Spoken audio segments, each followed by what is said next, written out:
आज हम सभी लोग इस गांधी जी के जो स्मारक है, इस राजघाट पे जो हम आए हैं, ये दिखाने के लिए कि हम सब लोग एकजुट होकर राहुल गांधी जी के साथ खड़े हुए हैं, ये हमको दिखाना है। और ये जो सत्याग्रह है, ये 10 से 5 तक, ये सिर्फ एक आज के लिए है, लेकिन ऐसे सैकड़ों सत्याग्रह सारे देश में होंगे और हर जगह होंगे। कांग्रेस, बीजेपी सरकार और मोदी जी खास करके हमारे को कमजोर समझ रही है। अगर कोई व्यक्ति अहंकार से हमारे को कुचलने की कोशिश करता है, तो उसका मुंहतोड़ जवाब देने का भी हमारे पास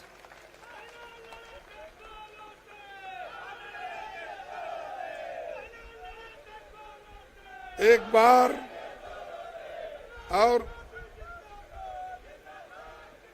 बार मुझे याद है, जब मैं विद्यार्थी था तो लॉ में पढ़ता था, तो उसी वक्त ये पाकिस्तान का युद्ध हो रहा था। तब लाल बहादुर शास्त्री जी ने एक बात कही थी, हमें कमजोर मत समझो, हमारे पास वो शक्ति है, ईंट का जवाब पत्थर से देंगे।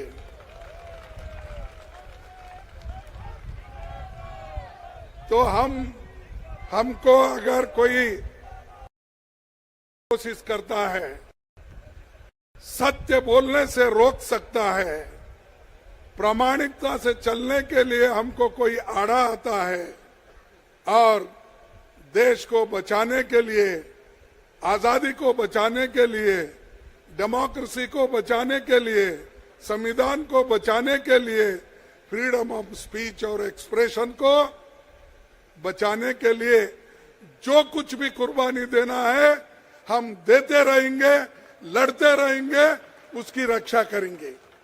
यही काम राहुल गांधी जी कर रहे हैं।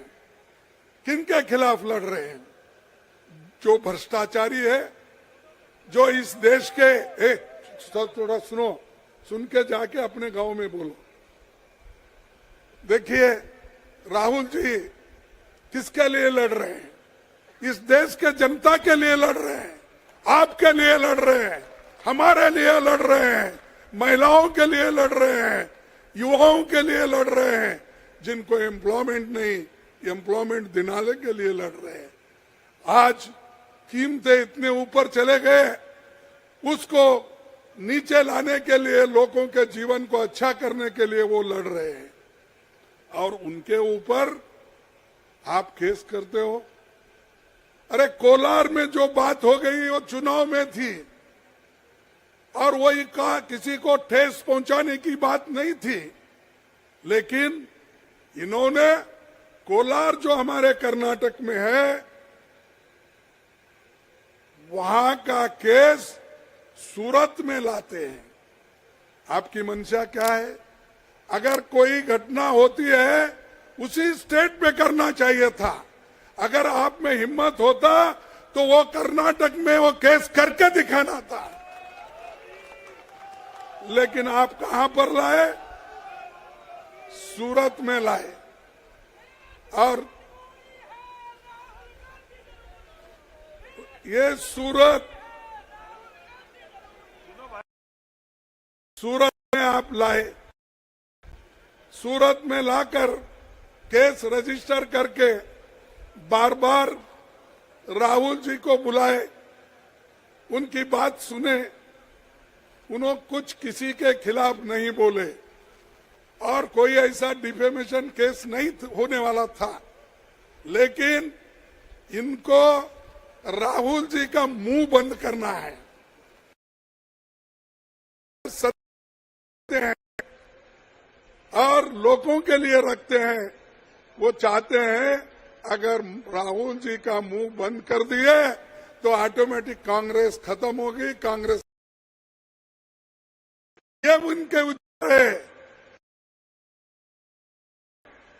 दूसरों नहीं करते, क्योंकि वो एक ही नाटक है, सामने झुकता नहीं। उनकी वो लेकिन वो बोलते हैं और जो बोलते हैं वो करके दिखाते हैं। उन्होंने कहा इस देश में सबको जोड़ने के लिए, एक करने के लिए भारत जोड़ो यात्रा निकाली।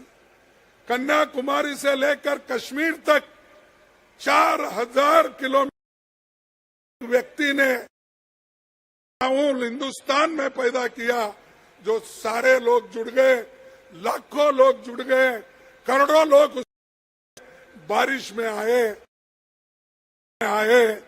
और ठंडी में आए, बर्फ में भी आए।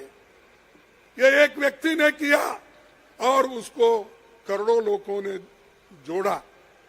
ऐसे व्यक्ति को इससे डर के, भारत जोड़ो यात्रा को डर के ही ये सब फैसले हो रहे हैं। ये जो हो रहे हैं फैसले इसीलिए क्योंकि वो अगर पार्लियामेंट में रहे तो अदानी का इश्यू उठाएंगे। जो व्यक्ति उसके जीवन का 2014 के पहले 3000 करोड़ का था, फिर उसको बढ़ते बढ़ते 50,000 करोड़ हो गया, फिर और बढ़ते 2 लाख हो गया, और आखिरी में सिर्फ 2.5 साल में 12 लाख करोड़ उसकी संपत्ति हो गई। कैसा हो गया भाई? यही हमारे राहुल जी ने पूछा। सिर्फ 2.5 साल में अगर एक व्यक्ति 12 लाख करोड़ रुपए कमाता है, आया कहां से, दिया किसने? और उसके अदानी के साथ आप फॉरेन जाते हो, उसको लेकर अपने साथ जाते हो। जब प्रधानमंत्री बनने के लिए यहाँ आए, शपथ लेने के लिए, उसके स्पेशल अपने विमान में आते हो। ऐसी बातें अगर पूछते हैं हम देशद्रोही होते हैं। ऐसी बातें अगर हम जनता के सामने, जनता के लिए रखते हैं तो मोदी के लिए ये जरा तकलीफ की बात है, क्योंकि मोदी जी हमेशा चाहते हैं इस देश में कोई बात ना करे उनके खिलाफ, इस देश में कोई सत्य उनको बताने की जरूरत नहीं है। तो इसीलिए राहुल जी एक बात कहे, मैं तो किसको डरूंगा नहीं और सत्य से चलूंगा, गांधी जी के मार्ग पे चलूंगा और अहिंसा से लड़ूंगा। मैं अहिंसा के तरीके से लड़ूंगा। कहीं मार्चो किसी को डराना धमकाना का कोशिश नहीं है। लेकिन मैं एक बात पूछना चाहता हूं, राहुल जी चुनाव में जो भाषण किए उसका अब 2-3 साल के बाद ये हो रहा है। ऐसे कितने भाषण मोदी ने किया? मोदी ने तो इतने गलत लफ्ज गांधी फैमिली के खिलाफ किया, दूसरा कांग्रेस के खिलाफ किया, और वो आदमी खुद उसको तो डिफेमेशन केस में डालकर अब तक शिक्षा देना चाहिए था। लेकिन हमारे देश के लोग बड़े लिबरल हैं कि बोले चलो एक आदमी बोलता है तो उसको इग्नोर करो। इन्होंने यही बोला था अहमदाबाद में जब हजारों लोग मर गए थे, उस वक्त किसी ने पूछा, जर्नलिस्ट ने, कि इतने लोग मर गए हैं, आपको दुख नहीं होता क्या? तब उन्होंने क्या कहा कि ड्राइवर तो मैं नहीं था, मैं बाजू में बैठा था, लेकिन ड्राइवर ने गलती से अगर किसी कुत्ते को मारा तो दुख तो जरूर होता है, लेकिन जनता को, लोगों को उन्होंने कुत्ता कहा। और ऐसा आदमी आज ओबीसी की बात करता है। अरे भाई, आप तो नीरव मोदी ओबीसी है, हाँ, मेहुल चौकसी ओबीसी है, ललित मोदी ओबीसी है। अरे ये तो देश का पैसा लूट के भाग गए। अगर हम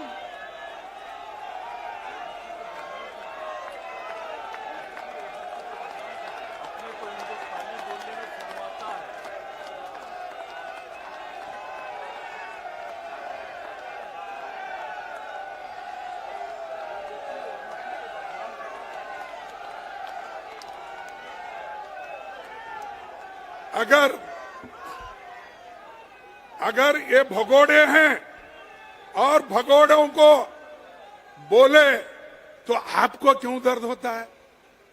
आपको तो नहीं बोले, वो आपका नाम लेकर नहीं बोले, उन्होंने जनरली बात किया। ऐसे भगोड़े हमारे देश में हैं जो बैंक का पैसा लूट रहे हैं, LIC का पैसा लूट रहे हैं। छोटे मोटे लोग जो डिपॉजिट रखते हैं बैंकों में, LIC के लिए जो अपना पैसे भरते हैं अपने जीवन के लिए, वो पैसा किसी को आप दे रहे हो, जनता का पैसा लूट रहे हो, वो लूटना बंद करो, ये राहुल जी कहते थे। लेकिन उनको ये पसंद नहीं था, इसलिए ये पसंद इसलिए नहीं है, ये कहीं ना कहीं उनको लगती है बात। अरे भाई, अगर आप देशभक्त हो, देश के लिए इतना आपके पास बहुत, उसके बारे में आप बहुत ही चिंता करते हो, तो ऐसे लोगों को क्यों शिक्षा नहीं देते? जो पैसे बचाने के लिए, देश को बचाने के लिए जो इंसान काम करता है, उसको आप जेल भेजते हो, और जो लूटता है उसको बाहर भेजते हो।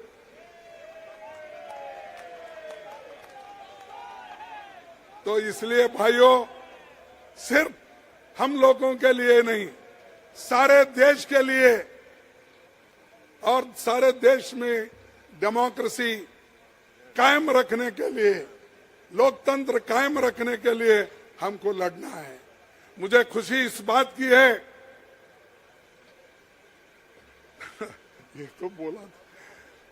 मुझे खुशी इस बात की है कि सारे पार्टियां, सभी अपोजिशन पार्टी एक होकर राहुल जी के साथ खड़े हुए। मैं उन सबको धन्यवाद देता हूं, उन सबको शुक्रिया अदा करता हूं कि जो ऐसे वक्त में लोकतंत्र को बचाने के लिए हमारे साथ खड़े हुए हैं। हर एक ने बात की, मैं उनको धन्यवाद देता हूं, 100 बार धन्यवाद देता हूं। और ये लड़ाई ऐसे ही कायम रखने के लिए हमको भी कोशिश करना है। ये एक दिन की लड़ाई नहीं, कामयाब होने तक हमारी लड़ाई जारी रहेगी।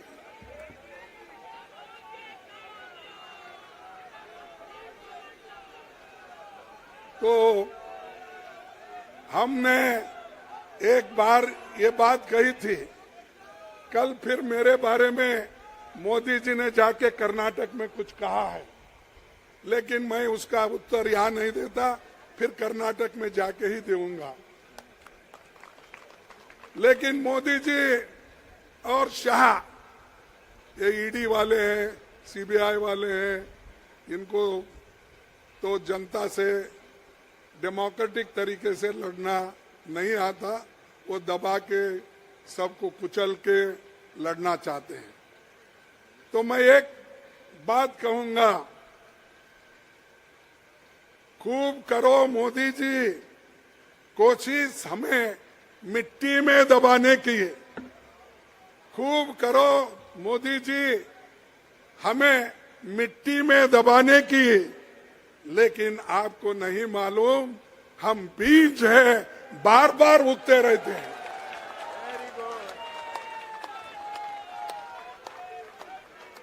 हमको आप कुचल नहीं सकते, हम बीज है भाई, आप जितना मट्टी में दबाएंगे हम फिर ऊपर आएंगे। तो ये उनकी एक ये है, क्या है कि ऐसा हम करते गए, सताते गए, राहुल जी को डिस्क्वालीफाई करे। अरे डिस्क्वालीफाई जनता करने दो ना, तुम क्यों? क्योंकि तुम्हारे खिलाफ तो नहीं बोल रहे, देश को बचाने के लिए बोल रहे, चोरों के खिलाफ बोल रहे, फिर चोरों का साथ क्यों दे रहे आप? लूटने वालों का साथ क्यों दे रहे? लुटेरों का साथ क्यों दे रहे? फाइट करने वाले लोग उनका साथ क्यों दे रहे? जाति जाति में झगड़ा क्यों लगा रहे? तो इसीलिए हम सब लोग एक होकर लड़ना है और राहुल जी का संदेश घर घर पहुंचाना है। मैं आपसे विनती करता हूं, मजबूत बनो, एक हो जाओ, कुछ भी आए, अगर डेमोक्रेसी बची तो ही आप सबको हक होगा वोट देने का, नहीं तो ये डिक्टेटरशिप लाएंगे। अगर बगैर कुछ नहीं किए वो अभी अपने सारे कानून इस्तेमाल करके डिक्टेटरशिप की तरफ चल रहे हैं। तो इसलिए भाइयों, आप सबको मैं धन्यवाद करता हूं, क्योंकि छोटे से समय में, एक दिन के समय में, ये दिल्ली के प्रदेश कांग्रेस कमेटी के अध्यक्ष और उनके साथी और खासकर प्रियंका जी, क्योंकि यहाँ बहुत ही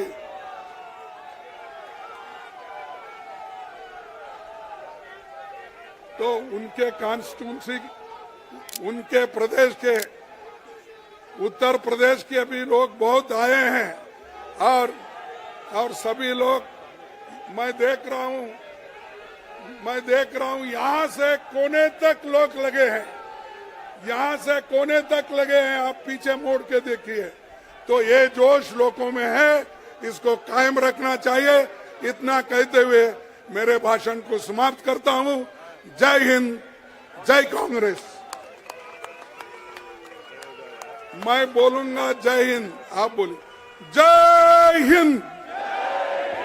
अरे मोदी अगर सो भी गया है तो जागना चाहिए। जय हिंद, जय हिंद। राहुल गांधी, राहुल गांधी, सोनिया गांधी, सोनिया गांधी। धन्यवाद आपको और एक बार।